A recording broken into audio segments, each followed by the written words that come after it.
This purpose is probably the chairman and facilitator of this forum. My distinguished colleagues, some of whom I have not seen in so many years. I'm just quoting Malaki. I was wondering whether Malaki, I think, stays in Nigeria but he lives abroad. And quite a number of ladies and gentlemen. Please allow me to stand on existing protocol because I'm trying to make peace with my eyes. Good afternoon to all of you. My name is Sani Zoro and all former documents still remain valid. And let me say how happy and very excited I am to be part of this forum. And to say that when Dr. Uchenna told me of his proposal to come over to Nigeria in order to stage such a forum, I really encouraged him because we have partnered with Dr. Uchenna since the 1990s as leaders and servants of the Nigerian Union of Journalists. And what we have done is an open book. Like he had said, those days were the idealist days. I happen to be adopted as the face, the symbol, and flag bearer of a movement that believed that journalism should have a heavy dose of social responsibility content. And that was way back in 1989.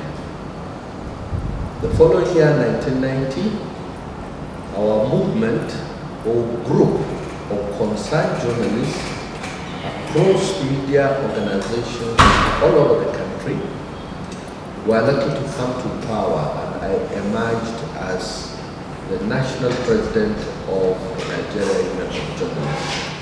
And like Dr. Uchenna refreshed, the minds of those of us who were participants or witnesses to that epoch.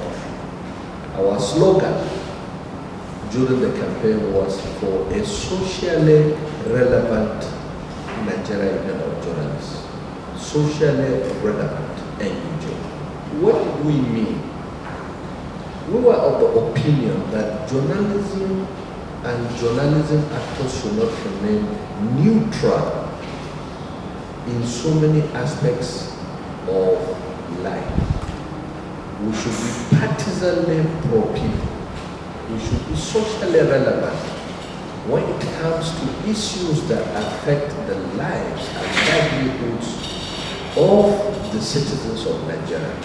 By the way, you will agree with me that while journalism is a universal profession, but there is Nigerian journalism, there is Ghanaian journalism, there is American journalism.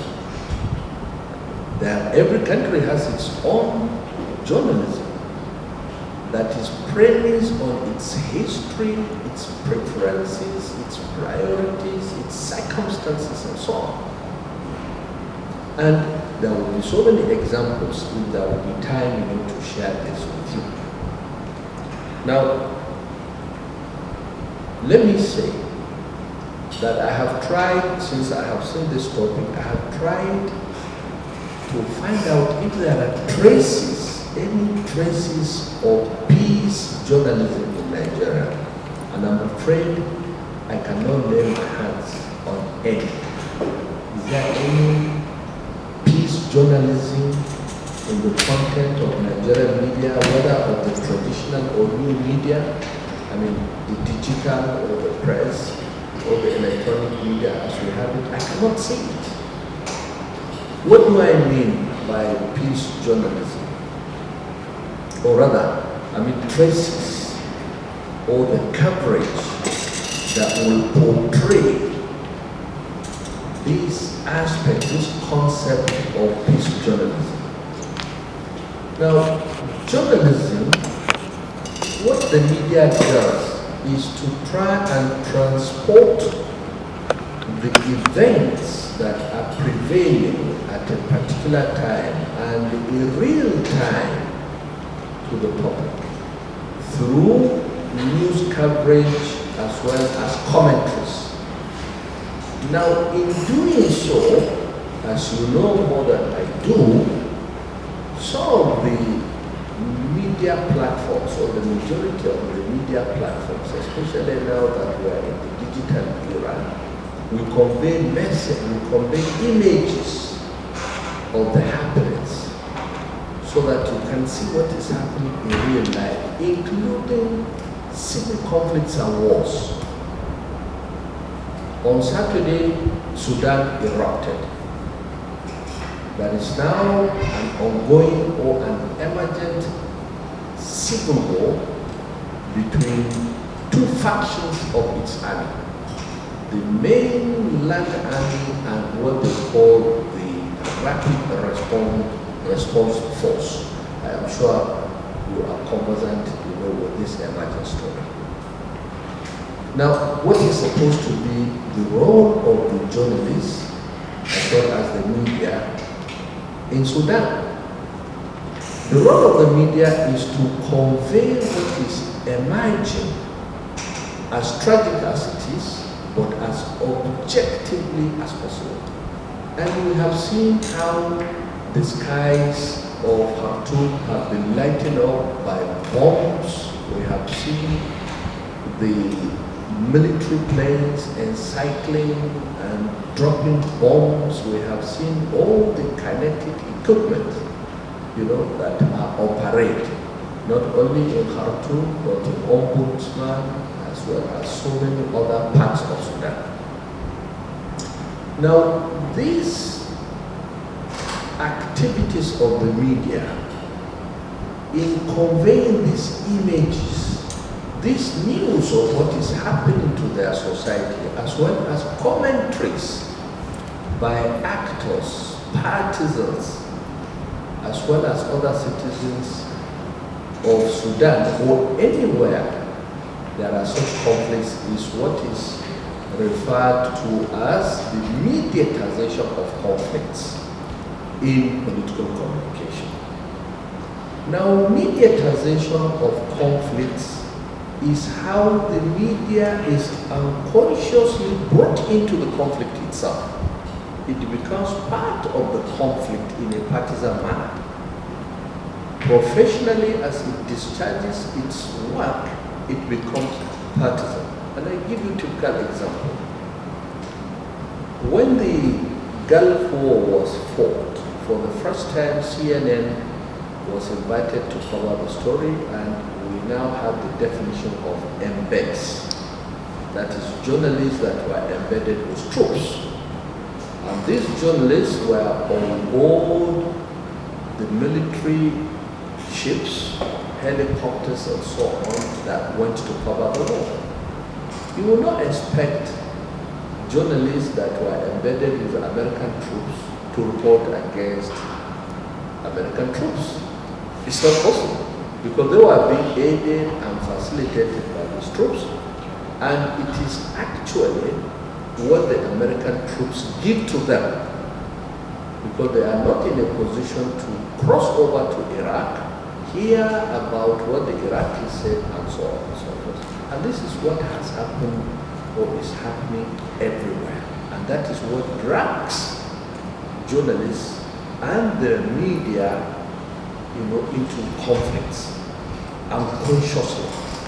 That is one. Now, when we talk about this aspect of journalism, let us also try to find out, are there any legal frameworks that provide or give cover or support the practice of peace journalism?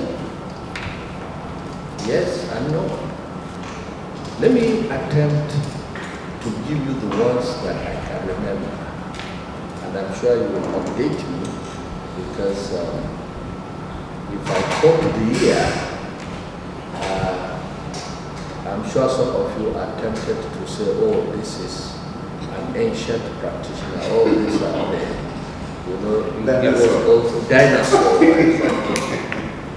Well, be that as it may, let me refresh our mind that in 1983, UNESCO, and you must also understand, we must at all times remind ourselves about the mandates of UNESCO as one of the alphabetical agencies of the United Nations. It is to oversight the curriculum, among other things, of mass communication studies, culture, as well as science, and that is how it drives its name. United Nations Educational, Scientific and Cultural Organization. So all members of the United Nations are supposed to key into UNESCO perspectives on education, scientific and cultural organization. And journalism, being from a body of knowledge that has communication, sociology, and all sorts of things, as well as education, is under UNESCO oversight. So in 1983, UNESCO provided a platform for regional organizations of journalists all over the world. Organizations such as the Federation of Latin American Journalists, Arab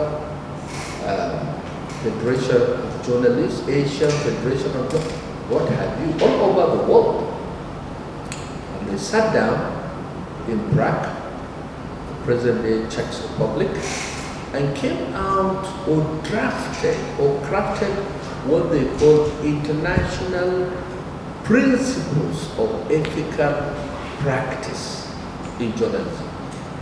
These are guidelines on how journalism should be practiced as a matter of philosophy and social responsibility. Now, one of those principles says that journalists